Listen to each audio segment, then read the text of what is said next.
Good morning student. आज हम आपको हिंदी सेकंड का सेकंड अध्याय पढ़ाने जा रहे हैं। वर्ण विचार। वर्ण भाषा की सबसे छोटी इकाई है। इसके टुकड़े या खंड नहीं किए जा सकते।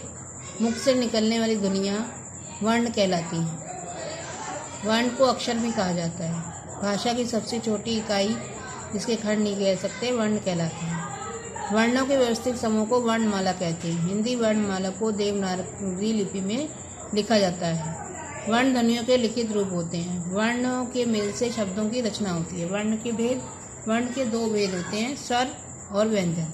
स्वर, जिन वर्णों का उच्चारण बिना किसी रुकावट के स्वतंत्र रूप से होता है उन्हें स्वर कहते हैं। हिंदी में कुल 11 स्वर होते हैं। स्वर के भेद। स्वर के 3 भेद होते हैं, ह्रस्व, दीर्घ और प्लुत। ह्रस्व, जिन स्वरों के उच्चारण में बहुत कम समय लगता है वे ह्रस्व स्वर कहलाते हैं, जैसे अ, ई, उ। दीर्घ स्वर, जिन स्वरों के बोलने में मूल रूप से लगभग दुगना समय लगता है वे दीर्घ स्वर कहलाते हैं, जैसे आ, ई, उ, ए, ओ, औ। प्लुत स्वर, जिन स्वरों के उच्चारण मूल स्वर या ह्रस्व स्वर से करीब तिगुना समय लगता है वे प्लुत स्वर कहलाते हैं। लिखते समय प्लस सुर के आगे एस चिन्ह अंकित करते हैं, जैसे ओ। इसमें बहुत ज़्यादा समय लगता है।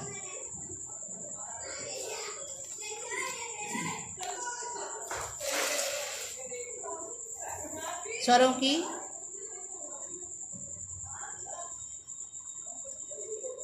मात्राएं। स्वर जब व्यंजन के साथ जुड़ते हैं तो उनका स्वरूप बदल जाता है। सभी व्यंजनों के साथ आ की मात्रा जुड़ी होती है। किसी भी व्यंजन पर अलग से अ की मात्रा नहीं लगती। अयोगवा, 11 स्वरों और 33 व्यंजनों के अतिरिक्त हिंदी में 2 वर्ण और भी हैं, अ और आहा। ये दोनों वर्ण स्वर के बाद लिखे जाते हैं। स्वतंत्र रूप से प्रयोग में न आने कारण इनकी गणना ना तो स्वरों में की जाती है और न ही व्यंजन में, इसलिए यह अयोगवा कहलाता है। अनुस्वार। अनुस्वार का उच्चारण करते समय हवा केवल नाक से निकलती है। इसे शिरोरेखा के ऊपर बिंदु के रूप में लगाया जाता है। स्पर्श व्यंजन के पंचम वर्ण के स्थान पर अनुस्वार का चिन्ह लगाया जाता है, जैसे मंदिर। अनुनासिक, जब किसी स्वर के उच्चारण में हवा नाक और मुख दोनों से निकलती है उसे चंद्र बिंदु में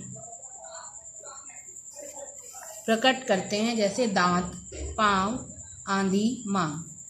विसर्ग, जिसका प्रयोग स्वतंत्र रूप से भी नहीं होता, यह वर्गों के बाद प्रयोग होता है, जिसका चिन्ह है विसर्ग और इसका उच्चारण हा के समान किया जाता है। यह प्रायः तत्सम शब्दों में प्रयोग किया जाता है। आ की ध्वनि हिंदी में प्रयुक्त 11 स्वरों के स्थान पर 12 स्वरों का प्रयोग होने लगा है। अंग्रेजी को शब्दों के साथ बोलने जाने वाली आ की ध्वनि आ और ओ की ध्वनियों के बीच की है। इस ध्वनियों का प्रयोग सिर्फ अंग्रेजी शब्दों के साथ ही होता है, जैसे बॉल, फॉल, डॉल। व्यंजन, जिन वर्णों का उच्चारण स्थिर रूप से नहीं हो सकता उसके उच्चारण के स्वरों की सहायता ली जाती है, उन्हें व्यंजन कहा जाता है। व्यंजन में का खा गा की लाइन को कवर, चा छा जा की लाइन को चवर, टा ठा डा ढा डा की लाइन को टवर, ता था दादा ना की लाइन को तवर्ग, पाफा वावा वाल की लाइन पवर कहते हैं। या रा ला वाशा अंतस और शा सा सहा ऊष्म स्वर है। व्यंजन की संख्या 33 होती है। प्रत्येक व्यंजन के नीचे एक छोटी सी तिरछी रेखा खींची रहती है, उसे हलंत कहा जाता है। व्यंजन के भेद। व्यंजन के 3 भेद होते हैं। स्पर्श व्यंजन, जिन वर्णों का उच्चारण करते समय वायु कंठ से निकलकर मुख के विभिन्न भागों को स्पर्श करते हुए बाहर आती है उन्हें स्पर्श व्यंजन कहते हैं, जैसे क, ख, ग, घ। प्रत्येक वर्ण का अंतिम वर्ग पंचमा अक्षर कहलाता है। दूसरा है अंतस्थ व्यंजन, जिन व्यंजनों का उच्चारण करते समय वायु मुख से किसी भी भाग का स्पर्श नहीं करती, ना ही वायु रगड़ खाकर बाहर निकलती है, उन्हें अंतस्थजा व्यंजन कहते हैं, जैसे या, र, ल, व। ऊष्म व्यंजन, जिन वर्णों का उच्चारण करते समय वायु तेज गति से मुख से रगड़ खाकर ऊष्मा पैदा करके निकलती है उसे ऊष्म व्यंजन कहते हैं, जैसे श, स, ह। 4 ऊष्म व्यंजन है। संयुक्त व्यंजन, हिंदी वर्णमाला के अंत में 4 व्यंजन लिखे जाते हैं, जैसे छात्र, ज्ञ, श। इन्हें संयुक्त अक्षर भी कहते हैं। वर्णों का उच्चारण स्थान। उच्चारण की वर्ण संबंधी गलत को दूर करने के लिए वर्णों का उच्चारण स्थान जानना आवश्यक होता है। स्थान: कंठ, मूर्धन्य, तालव्य, दंते, ओष्ठ, कंठ, जाल,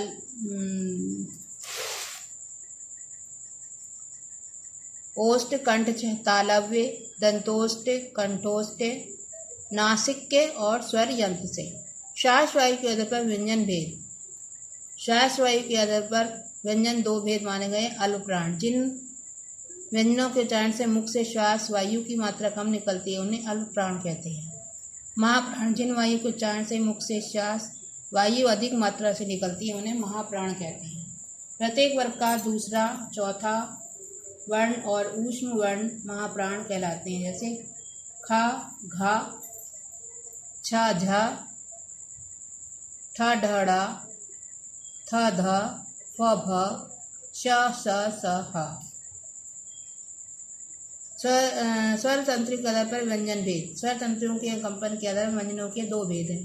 सघोष: जिन ध्वनियों को उच्चारण करते समय आवाज स्वर तंत्रियों से टकराती हुई बाहर आती है और घर्षण पैदा करती है, वे सघोष ध्वनियाँ कहलाती हैं।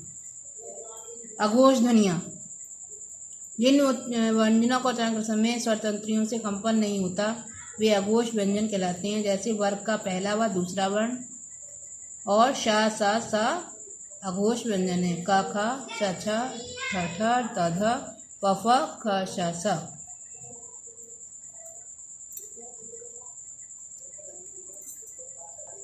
धन्यवाद।